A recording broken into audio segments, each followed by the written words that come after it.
Federal Conservative Party leader Pierre Poilievre is heading back to Parliament, and he gave a rousing victory speech in Alberta earlier this week.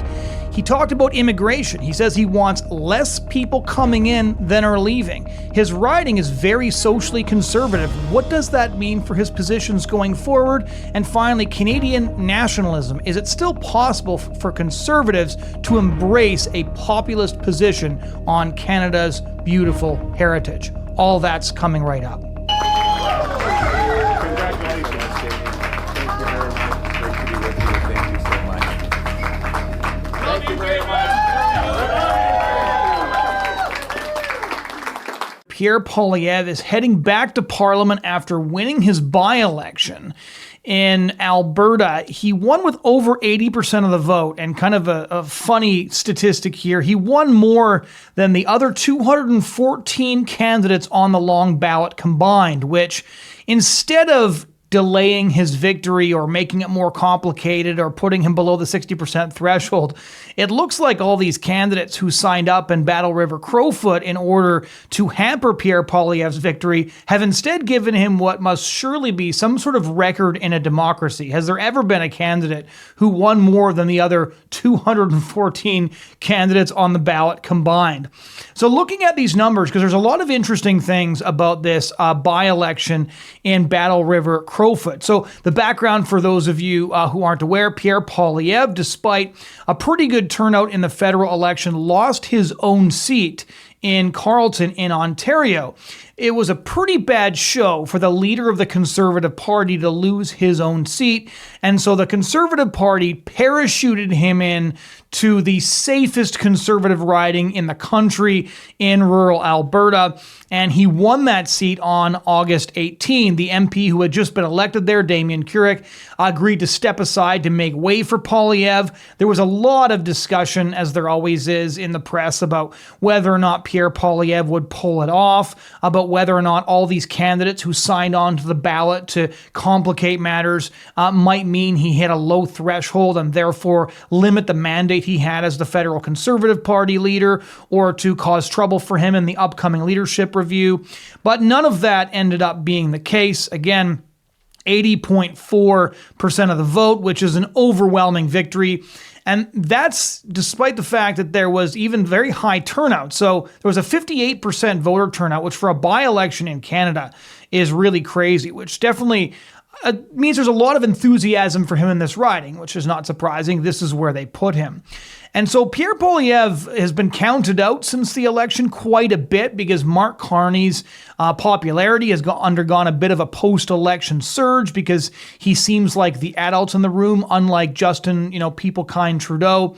But Pierre can't be totally counted out yet either because early in August, an Abacus poll put his personal approval rating at 42%.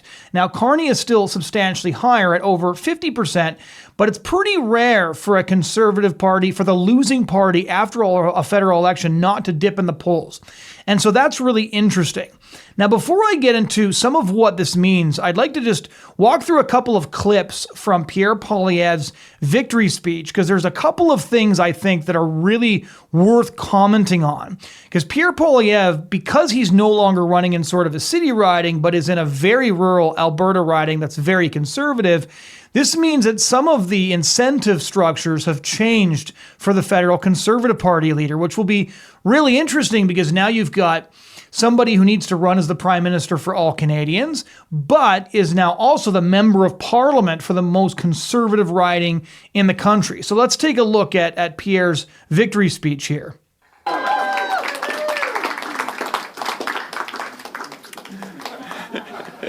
Thank you very much to the great people of Battle River Crowfoot. If I stand before you here today, it is by the grace of God and the good generosity of so many people, the first of which I must start with So this is an interesting little snippet there because Pierre Poilievre, as far as I know, has never claimed to be a Christian, does not go to church, at least for not non-political purposes. If he goes to church, it's not for personal reasons. Stephen Harper actually did go to church, still does actually attend a church in Alberta. And so when he made references to God, it was at least in keeping with his own personal views.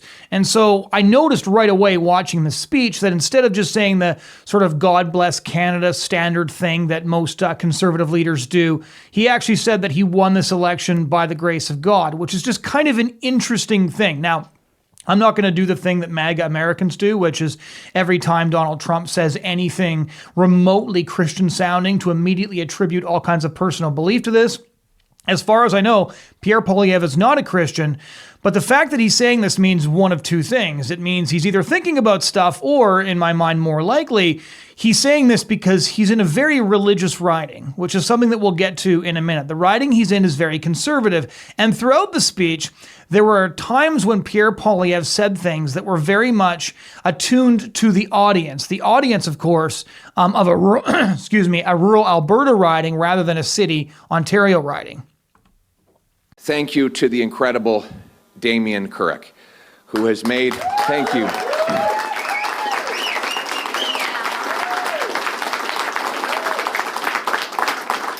Whose gracious sacrifice has made this moment possible. He and Danielle have been filled with kindness and generosity to us. The story that most captures the essence of the Couric family happened at a tragic moment in their life. Last harvest, Damien lost his best friend and his father right in the middle of the harvest. And of course, this was a heartbreaking moment for him. He had spent his childhood basically being mentored by this gentleman who had taught him everything he knew. But then he had to ask himself, how are we going to get the crop off? 6,000 acres. And the leader of all of this work was no longer with them. And suddenly, dozens of combines from across Battle River Crowfoot appeared at the Couric farm and scattered out into the fields and brought home the harvest. Without asking for anything in return, these incredible neighbors, friends, and people perhaps they didn't even know showed up to give a helping hand. This was bringing in the harvest in more than one way. For the Couric family has planted the seeds of friendship across this region for over 100 years. And the seeds of those friendships came home in that beautiful harvest on that day. And that epitomizes the great people of Battle River Crowfoot, for whom I am grateful that I will have the chance to be their humble servant. So this is Pierre Poilievre at his best, when he decides to tell the story of Canadians, and you could tell that story wasn't even particularly well rehearsed. He stumbled over his wording a couple of times.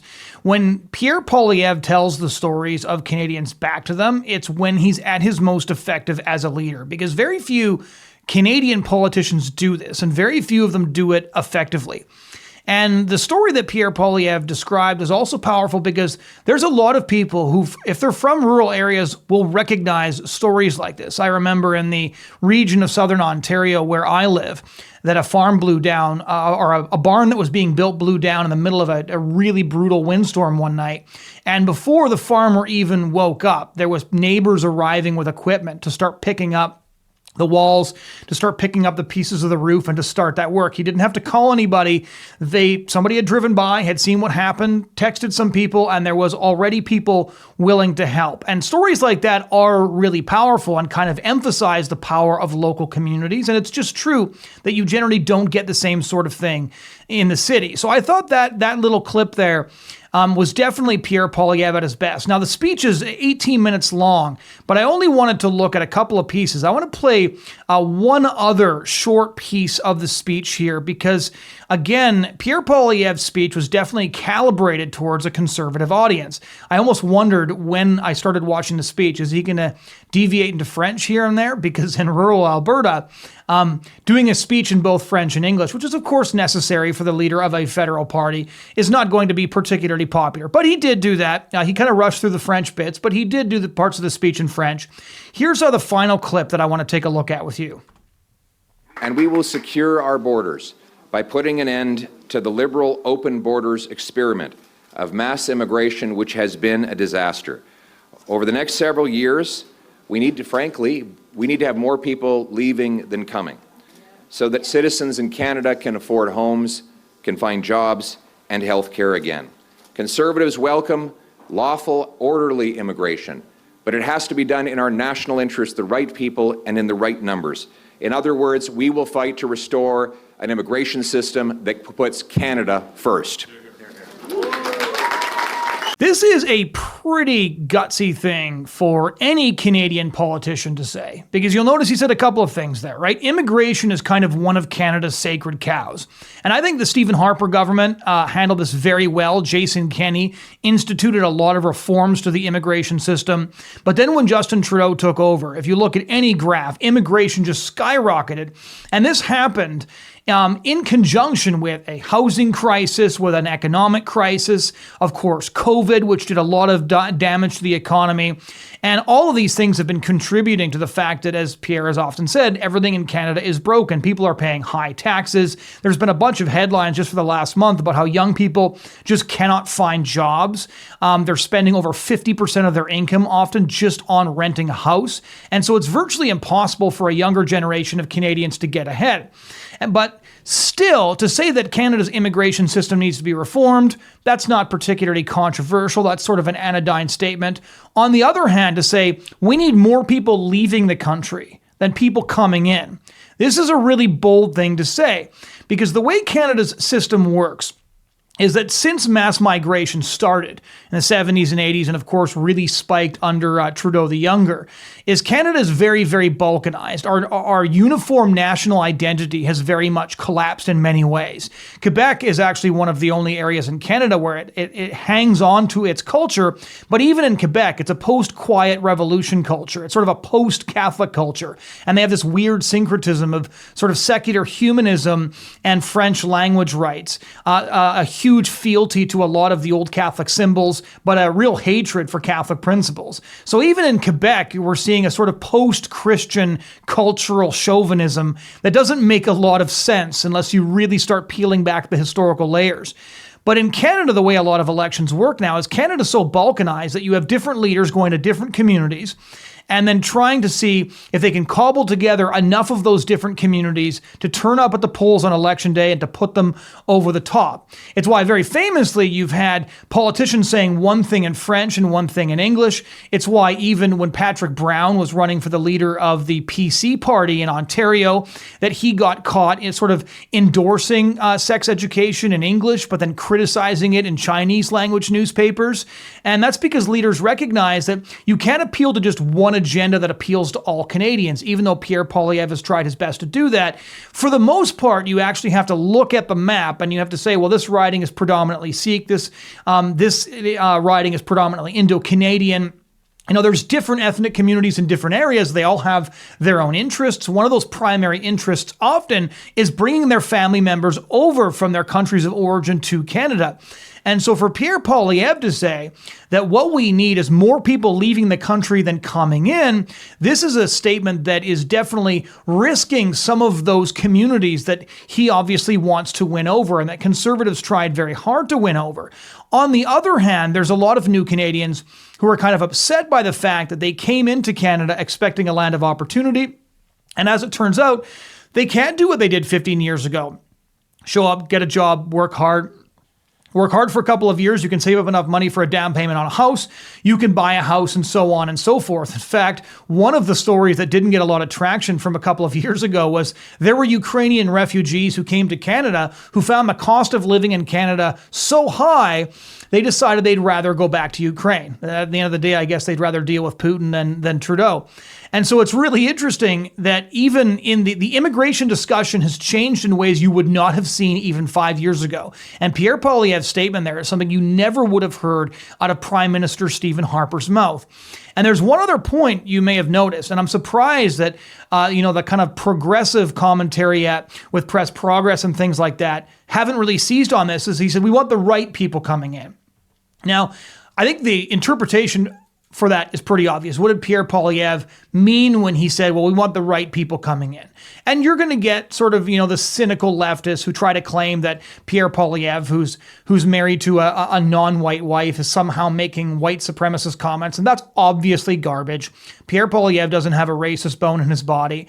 But what I think he is referring to is the fact that we've had these Hamas hate rallies unfolding across the country essentially since October 7. As October 7 was unfolding, there were people celebrating what was going on in Israel, the massacre of civilians. That was going on long before Israel's response. And what we've seen is a huge rise in anti-Semitism right across the country. We've seen synagogues threatened with firebombing. We've seen shots get taken at Jewish elementary schools. We saw a Jewish man get savagely beaten in front of his kids, which we referenced in a previous episode just very recently. That just happened this summer. And so I think what Pierre Poilievre is referring to, based on his previous statements, is we've been importing a lot of people to Canada who are bringing with them not just the desire for work, to do better for their family, to buy a house, to embrace what Pierre defines as the Canadian dream.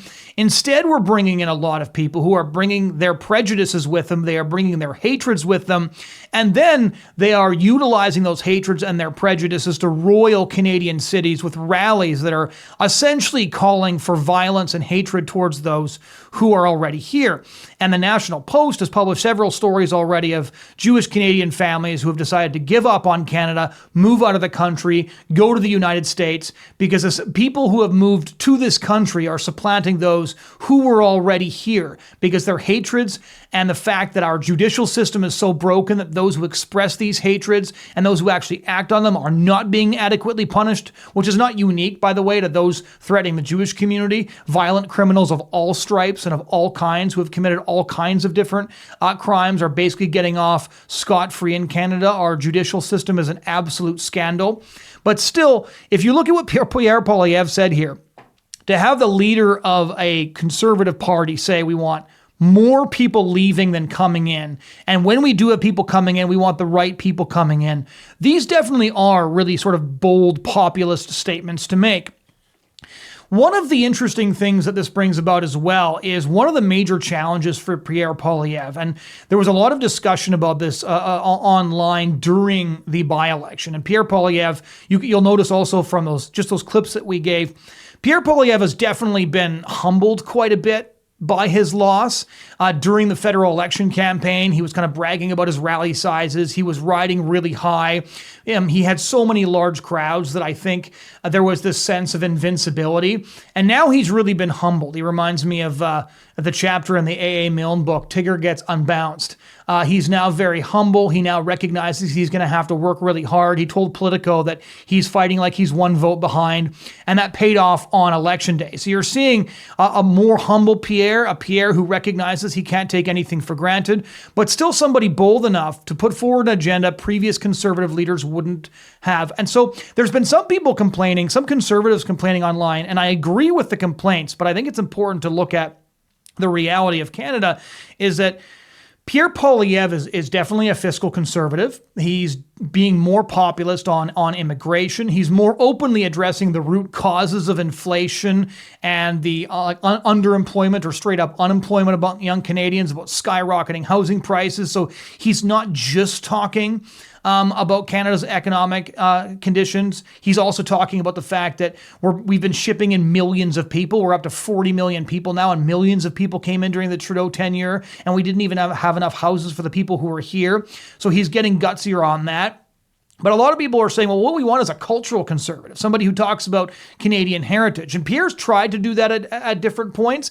But it's important to recognize that in Canada, conservatives face a sort of unique challenge in electoral politics. One is the balkanization I referred to earlier. You'll remember that the famous sportscaster Don Cherry basically got booted off the air and crucified in the press for complaining about new immigrants to Canada who didn't put on a poppy for Remembrance Day or show up at the cenotaph to pay their respects to Canada's war dead.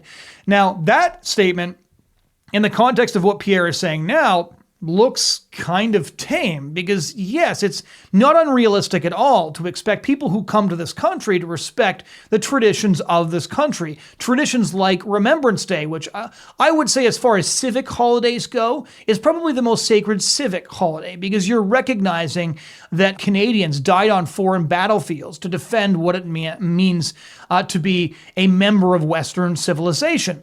And all over rural Ontario, you find these little cenotaphs and these little memorials. There's one in the tiny town of Otterville near the local pool that just lists the people from, West Oxford who died in World War I and World War II. So little towns sent Canadian boys overseas to die in the mud in France. And this is something that is worth remembering, and forgetting it means forgetting something fundamental about who we are.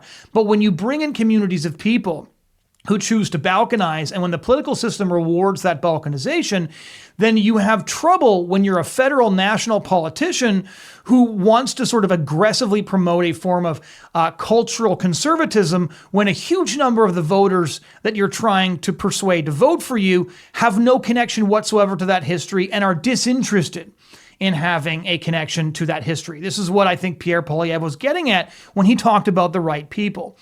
But secondarily, since the 1980s, Canadian nationalism, to put it that way, has been kind of left-coded rather than right-coded, because the revolution that took place in this country under Pierre Trudeau, Justin Trudeau's father, is essentially a moment when Canadian history was cleaved in two. So not only did Pierre Trudeau inaugurate the sexual revolution with the 1969 omnibus bill that decriminalized abortion and loosened restrictions on divorce and sort of a laundry list of other social policies, but he also repatriated the Canadian Constitution and brought in the Charter of Canadian Rights and Freedoms.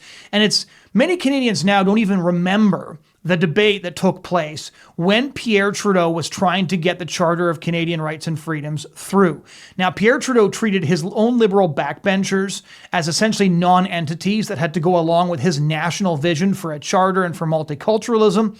At one point, Pierre Trudeau actually described his own liberal backbenchers as trained donkeys who just needed to do what he told them to.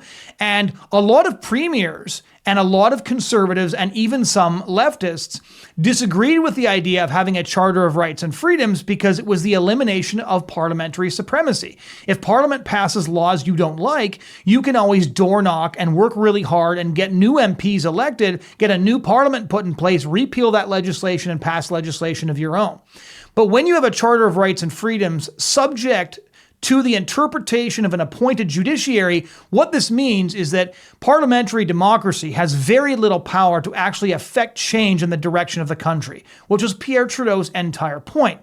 And this is what we're seeing all the time now. The majority of Stephen Harper's conservative agenda was repealed by judges he appointed himself. And so all you need now are judges who treat new rights as charter rights, and Parliament can't do anything to overturn it. So a Pierre Poilievre government or a conservative government couldn't overturn euthanasia in Canada even if they wanted to, because the Canadian Supreme Court has found euthanasia to be a right. And where did they find that right? They actually found that right, the right to die, in the right to life.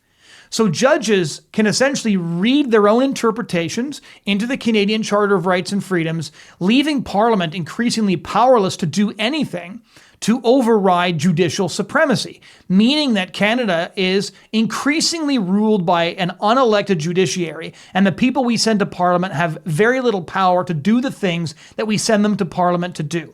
And this is an enormous problem because Justin Trudeau has stacked the upper chamber, the Senate. He appointed almost all of the current senators, which is sort of the chamber of sober second thought, but means that a conservative government could get very little legislation passed. The Senate was radical prior to Justin Trudeau's appointments. Now that he's got LGBT activists like Dr. Chris Wells, people like Charles Adler, the hardcore progressive radio host who spends all of his time berating conservative politicians. These are the kinds of people who are in the Senate. He's also appointed the majority of the Supreme Court. And so what does it mean when The Canadian people are begging for tough on crime legislation, who are incredibly upset by the fact that crime is running rampant in Canada, as Pierre Poilievre said in his victory speech. But the Supreme Court strikes down mandatory minimums for violent offenses, refuses to allow legislation changing the status quo to take place. What does it mean when Doug Ford, the Premier of Ontario, can't even get rid of a bike lane in Toronto without a judge saying that it violates some fundamental right that he invented in his own fertile imagination? And so the difficulties facing Canada are very, very apparent. And this revolution that took place in the 1980s, which conservatives predicted, pro-life activists and social conservatives predicted, many premiers predicted, eliminated parliamentary supremacy and to a large degree hampered and restricted what our elected politicians can actually do to govern Canada.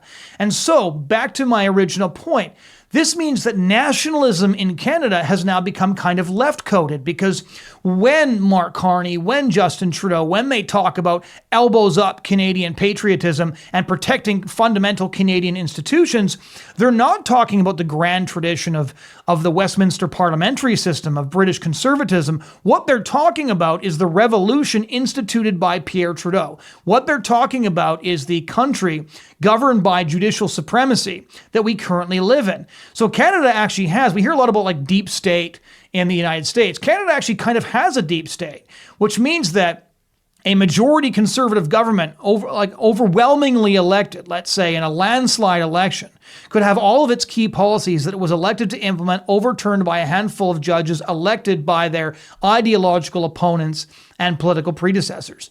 And this makes it really tough, because to celebrate Canada's heritage, you automatically start walking out into a minefield, because obviously Canada's heritage, in the hands of the Laurentian elites, the progressive establishment, is a primarily a source of great garment tearing and great mourning, because, you know, the flags in BC, at the BC legislature just this week were again flown at half-mast because they claimed to find more graves outside residential schools. The residential schools were a crime. Stephen Harper's the one who apologized for them, but the only thing we're allowed to talk about when it comes to Canadian history is past injustices, and when we have that discussion, we cannot insert any nuance into those discussions. Keep in mind that Justin Trudeau confessed that he was the leader of a country currently perpetrating a genocide, and that didn't seem to bother him at all. He didn't turn himself into The Hague. It didn't even really change his virtue signaling and his incessant lecturing of the Canadian public, despite the fact that if the buck stops there, you know, a genocidal leader should ostensibly be kind of concerned about what was going on. But no, he didn't mean it. Nobody means it. It's just this sort of destruction of Canadian heritage that we LARP about on the public stage. And it's a way of distancing ourselves from the past, because the majority of Canadians, so the majority of Canadian history, held the kinds of social conservative views that are despised by the Laurentian elites. When they talk about Canadian institutions, when they talk about Canadian nationalism, they are talking about the Canada formed after the revolution instituted by the first Trudeau. And that puts Pierre Poilievre, conservatives in general, in a very difficult position, because if they want to be nationalist, they're immediately running the risk of praising somebody whose statue recently got torn down. They're immediately at risk of being accused of attacking Canadian institutions because they'd like to pass a law being blocked by a judge using the Charter of Canadian Rights and Freedoms, which essentially eliminated parliamentary supremacy in this country. So it's very difficult to be a conservative. It's very difficult to be a populist. There's kind of a bottle cap that blocks what conservatives would like to do and to make the changes that Canadians elect them to make and elect them to advocate against. And so that's why Canadian nationalism often does look like the sort of boomer-led Carney nationalism that won the last election, as opposed to a Canadian nationalism that recognizes the tapestry of Canadian history with all the bad, but also the very good, right? We talk endlessly about those Canadians who allegedly were guilty of great crimes. We don't talk about, you know, Lord Simcoe in Canada who banned slavery prior to the British Empire getting around to it, and did so in the name of God, because that brings up all kinds of uncomfortable questions. We don't look at the Canadians who did phenomenal things who were not only not racist, but were anti-racist, who actually attacked institutionalized injustices, again, even before the mother country, Great Britain, did so. We can't really talk about those things, and that makes it all very difficult. That brings me to kind of my final point about this election, which is that Pierre Poilievre is now not only the leader of the federal Conservative Party, and this over 80% election and 58% turnout in this election guarantees, I think, that he's going to be staying on as a leader despite all of the post-election difficulties. He is now also, as I mentioned earlier, the member of parliament for one of the most conservative ridings in the country. That's why he was put there. And I wonder if this is going to change his response to anything, because there was let's just give you one example. A July 23 poll, I'm quoting the Western Standard here, shows that Pierre Poilievre is very out of step with the socially conservative views of his riding. What might this mean? The survey was done by National Public Research Canada, and it was commissioned by Campaign Life Coalition. And they found that nearly 80% of Pierre Poilievre's current constituents hold views that are sharply different from Poilievre's position of unrestricted abortion access throughout all 9 months of pregnancy. So just 11.6% of his riding agreed with the conservative leader's stance, while 79.4% opposed abortion in varying degrees. Here's the breakdown. 17% opposed abortion in all circumstances, which, by the way, is significantly higher than the national average. 27% opposed all abortion except in the cases of rape or incest. 35% support a ban after the first trimester. Again, this is much higher than in the rest of the country. Only 9%, interestingly, were undecided. And Jeff Gunnarsson, who's the president of Campaign Life Coalition, said this puts Mr. Poilievre in a small minority of just under 12% who support abortion on demand at any stage for any reason. The 599-person poll, just to give you some details on the poll, carries a margin of error of plus or minus 4%, 19 times out of 20. Respondents were also asked about taxpayer funding for abortion, banning child sex change surgeries, which has already been done in Alberta, and protecting women's sports from male-born athletes. Again, also something that is already policy in Alberta. So what might this mean? It's interesting now that he's in a primarily rural riding and where only 12% of his constituents agree with him on abortion on demand throughout all 9 months of pregnancy, which, by the way, is something that, as I mentioned in last week's episode, 77% of Canadians are not aware of. The incentive structures have now definitely changed.